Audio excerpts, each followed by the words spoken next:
A carburetor, carburator, carburettor, or carburettor is a device that blends air and fuel for an internal combustion engine. It is sometimes colloquially shortened to carb in North America or carby in Australia. To carburate or carburet is to blend the air and fuel or to equip with a carburetor for that purpose. Carburetors have largely been supplanted in the automotive industry by fuel injection. They are still common on small engines for lawnmowers, rototillers, and other equipment.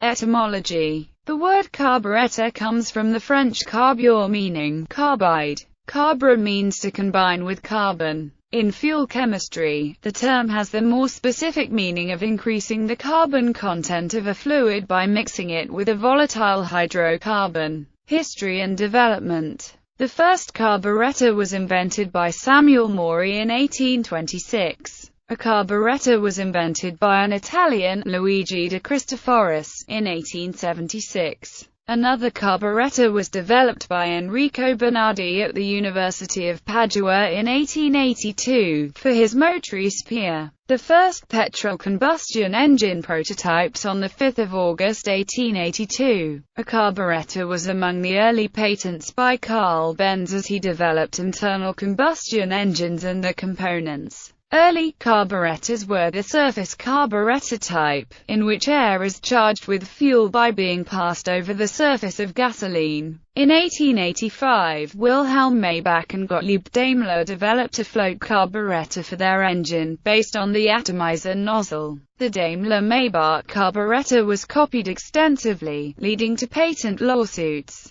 But British courts rejected the Daimler Company's claim of priority in favour of Edward Butler's 1884 spray carburetor used on his petrol cycle. Hungarian engineers Janos C. Sonka and Donat Banki patented a carburetor for a stationary engine in 1893. Frederick William Lanchester of Birmingham, England, experimented with the Wick carburetor in cars. In 1896, Frederick and his brother built the first gasoline-driven car in England, a single-cylinder 5-horsepower internal combustion engine with chain drive. Unhappy with the performance and power, they rebuilt the engine the next year into a 2-cylinder horizontally opposed version using his new Wick carburetor design. Carburetors were the usual method of fuel delivery for most US-made gasoline-fueled engines up until the late 1980s, when fuel injection became the preferred method.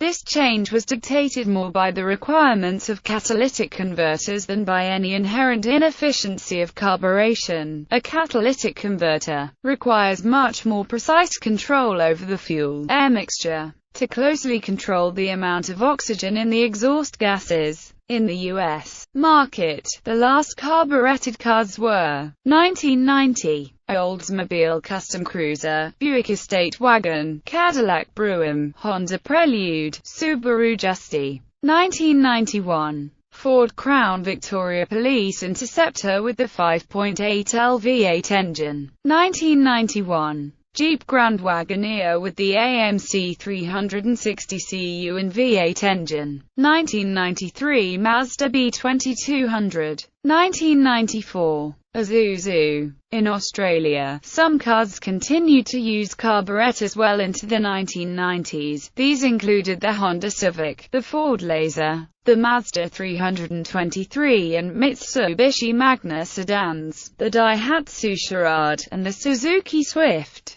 Low-cost commercial vans and 4WDs in Australia continued with carburetors even into the 2000s, the last being the Mitsubishi Express van in 2003. Elsewhere, certain Lada cars used carburetors until 2006. Many motorcycles still use carburetors for simplicity's sake, since a carburetor does not require an electrical system to function. Carburetors are also still found in small engines and in older or specialized automobiles, such as those designed for stock car racing. Though NASCAR's 2011 Sprint Cup season was the last one with carbureted engines, electronic fuel injection was used beginning with the 2012 race season in Cup. In Europe, carburetor-engined cars were being gradually phased out by the end of the 1980s in favor of fuel injection, which was already the established type of engine on more expensive vehicles, including luxury and sports models. EEC legislation required all vehicles sold and produced in member countries to have a catalytic converter after December 1992. Among the last carburetor-engined models produced in these countries were most of the Ford Fiesta Mk2 range, as well as cheaper versions of the Nissan Primera and Peugeot 106 and 405 range. The French-built 106 went into production just over a year before carburetor engines were outlawed in the EEC. Principles. The carburetor works on Bernoulli's principle. The faster air moves, the lower its static pressure, and the higher its dynamic pressure. The throttle linkage does not directly control the flow of liquid fuel. Instead, it actuates carburetor mechanisms which meter the flow of air being pulled into the engine. The speed of this flow, and therefore its pressure, determines the amount of fuel drawn into the airstream. Later engines used an early form of fuel injection known as a pressure carburetor. Most production carburetted engines, as opposed to fuel-injected,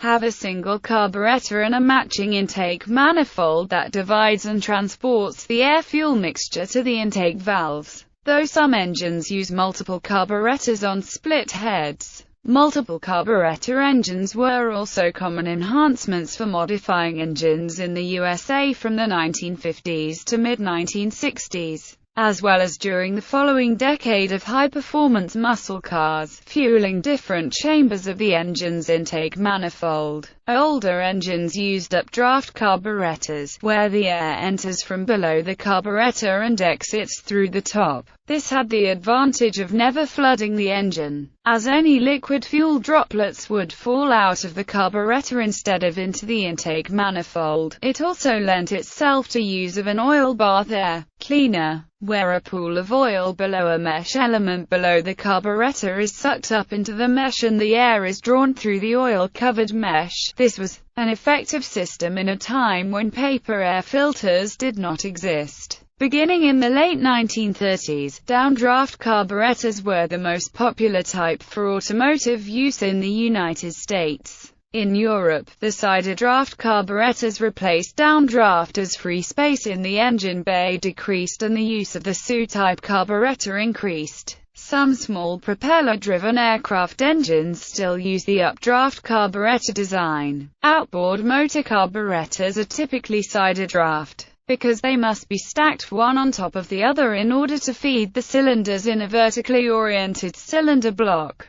The main disadvantage of basing a carburetor's operation on Bernoulli's principle is that, being a fluid dynamic device, the pressure reduction in a venturi tends to be proportional to the square of the intake airspeed. The fuel jets are much smaller and limited mainly by viscosity, so that the fuel flow tends to be proportional to the pressure difference. So jets sized for full power tend to starve the engine at lower speed and part throttle. Most commonly this has been corrected by using multiple jets. In SU and other movable jet carburetors, it was corrected by varying the jet size. For cold starting, a different principle was used in multi-jet carburetors. A flow-resisting valve called a choke, similar to the throttle valve, was placed upstream of the main jet to reduce the intake pressure and suck additional fuel out of the jets.